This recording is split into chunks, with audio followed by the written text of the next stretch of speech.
Quand Jésus a fini de donner ses ordres et ses conseils à ses 12 disciples, il part de là, et il va dans les villes de la région pour enseigner et annoncer la bonne nouvelle.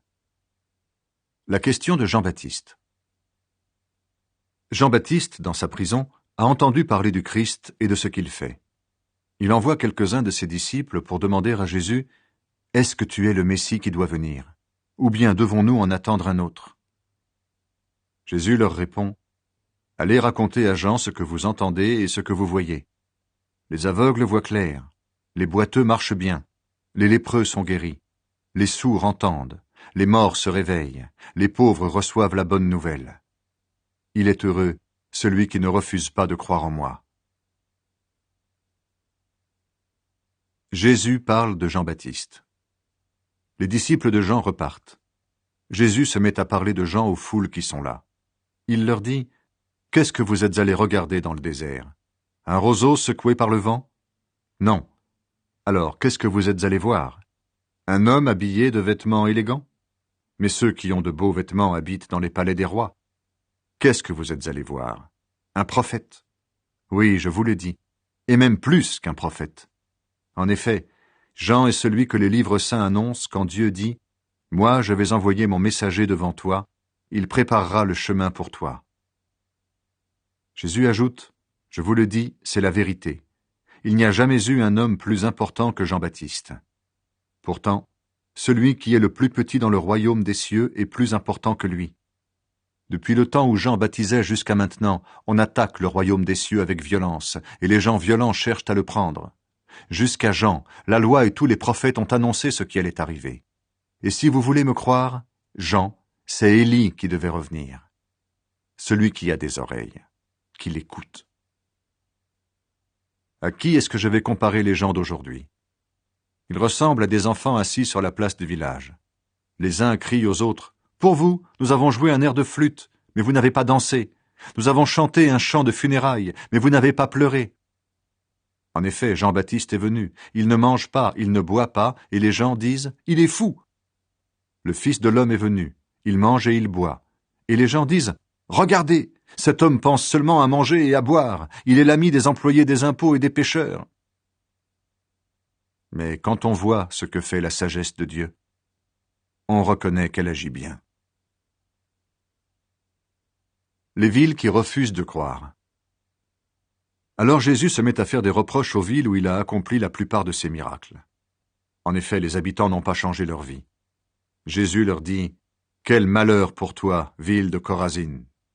Quel malheur pour toi, ville de Bethsaïda! C'est chez vous que Dieu a fait des choses extraordinaires, et non à Tyr et à Sidon. S'il avait fait ces choses là-bas, leurs habitants auraient changé leur vie depuis longtemps. Il l'auraient montré en prenant des sacs comme habits et en mettant de la cendre sur leur corps. Oui, je vous le dis, le jour où Dieu jugera les gens, il sera moins sévère avec les habitants de Tyr et de Sidon qu'avec vous. Et toi, ville de Capernaüm, est-ce que Dieu te fera monter jusqu'au ciel? Au contraire, il te fera descendre chez les morts. C'est chez toi que Dieu a fait de grandes choses, et non à Sodome. S'il avait fait ces choses-là à Sodome, cette ville existerait encore aujourd'hui. Oui, je vous le dis, le jour où Dieu jugera les gens, il sera moins sévère avec les habitants de Sodome qu'avec les tiens. Jésus fait connaître son Père aux petits. Peu de temps après, Jésus dit « Père, Seigneur du ciel et de la terre, je te dis merci. En effet, ce que tu as caché aux sages et aux savants, tu l'as fait connaître aux petits. Oui, Père, tu l'as bien voulu. Mon Père m'a tout donné. Personne ne connaît le Fils sauf le Père. Personne ne connaît le Père sauf le Fils. Mais le Fils veut montrer le Père à d'autres pour qu'ils le connaissent aussi. » Venir auprès de Jésus pour trouver le repos. Venez auprès de moi, vous tous qui portez des charges très lourdes et qui êtes fatigués, et moi je vous donnerai le repos. Je ne cherche pas à vous dominer. Prenez donc vous aussi la charge que je vous propose et devenez mes disciples. Ainsi vous trouverez le repos pour vous-même. Oui, la charge que je mettrai sur vous est facile à porter. Ce que je vous donne à porter est léger. Le Fils de l'homme est maître du sabbat.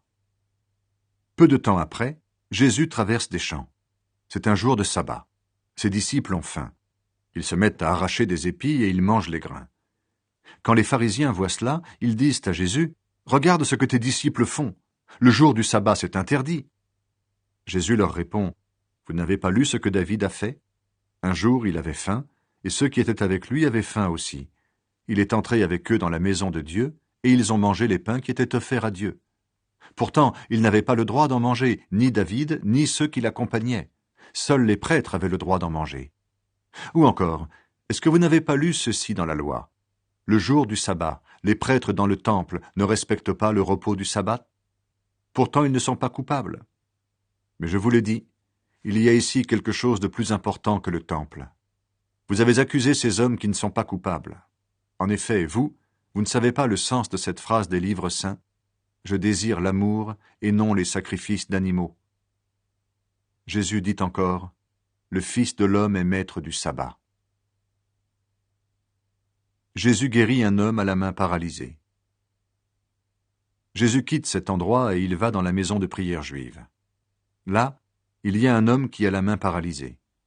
Les gens veulent avoir une raison pour accuser Jésus, alors ils lui demandent « Est-ce qu'on a le droit de guérir quelqu'un le jour du sabbat ?» Jésus leur répond « Par exemple, vous avez un seul mouton, et le jour du sabbat, il tombe dans un trou. Vous allez sûrement le prendre pour le sortir du trou. Et un homme est beaucoup plus important qu'un mouton. Donc on a le droit de faire du bien le jour du sabbat. » Alors Jésus dit à l'homme « Tends ta main. » L'homme tend sa main, et elle est guérie. Elle redevient comme l'autre main. Les pharisiens sortent, et ils se réunissent pour voir comment faire mourir Jésus.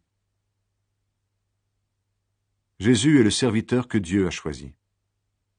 Quand Jésus apprend cela, il quitte cet endroit. Beaucoup de gens le suivent. Jésus les guérit tous, et il leur commande sévèrement « Ne dites pas qui je suis ». Ainsi se réalise ce que le prophète Ésaïe a annoncé.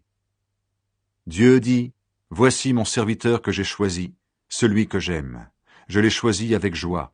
Je mettrai mon Esprit Saint sur lui, et il annoncera le droit au peuple. Il ne se disputera avec personne. Il ne criera pas. On ne l'entendra pas faire des discours dans les rues. Il ne cassera pas le roseau abîmé. Il n'éteindra pas la flamme qui faiblit. Il agira de cette façon jusqu'à ce qu'il donne la victoire au droit, et les peuples espéreront en lui. » Jésus chasse les esprits mauvais. Des gens amènent à Jésus un homme qui est aveugle et muet à cause d'un esprit mauvais. Jésus le guérit. Alors l'homme se met à parler et il voit clair. Toutes les foules sont très étonnées et elles disent « Cet homme est peut-être le fils de David ?» Mais quand les pharisiens entendent cela, ils disent « Cet homme ne chasse les esprits mauvais qu'avec le pouvoir de Satan, qui est leur chef. » Jésus connaît leurs pensées et il leur dit « Quand les habitants d'un royaume font la guerre entre eux, ce royaume est détruit. Quand les gens d'une ville ou d'une famille se battent entre eux, cette ville ou cette famille ne peuvent pas continuer à exister. Si Satan, l'esprit du mal, chasse l'esprit du mal, il est en guerre contre lui-même. Alors, comment son royaume peut-il continuer à exister? Vous dites, c'est Satan qui lui donne le pouvoir de chasser les esprits mauvais. Mais alors, qui donne à vos amis le pouvoir de chasser ces esprits? Ainsi, vos amis eux-mêmes montrent que vous avez tort. Mais moi, c'est l'Esprit de Dieu qui me donne le pouvoir de chasser les esprits mauvais. Le royaume de Dieu est donc arrivé jusqu'à vous. Quand quelqu'un veut entrer dans la maison d'un homme fort et prendre ses richesses, il doit d'abord attacher l'homme fort. Alors, il pourra tout prendre dans la maison. Celui qui n'est pas avec moi est contre moi. Celui qui ne m'aide pas à rassembler le troupeau, il le fait partir de tous les côtés. C'est pourquoi je vous le dis, les gens recevront le pardon pour tous leurs péchés et pour toutes leurs insultes contre Dieu. Mais si quelqu'un insulte l'Esprit Saint, il ne recevra pas le pardon. Si quelqu'un parle contre le Fils de l'homme, il recevra le pardon. Mais s'il parle contre l'Esprit Saint, il ne recevra pas le pardon, ni dans cette vie, ni dans la vie qui va venir. L'arbre et ses fruits. Si un arbre est bon, ses fruits seront bons. Si un arbre est malade, ses fruits seront mauvais. En effet, on reconnaît un arbre à ses fruits.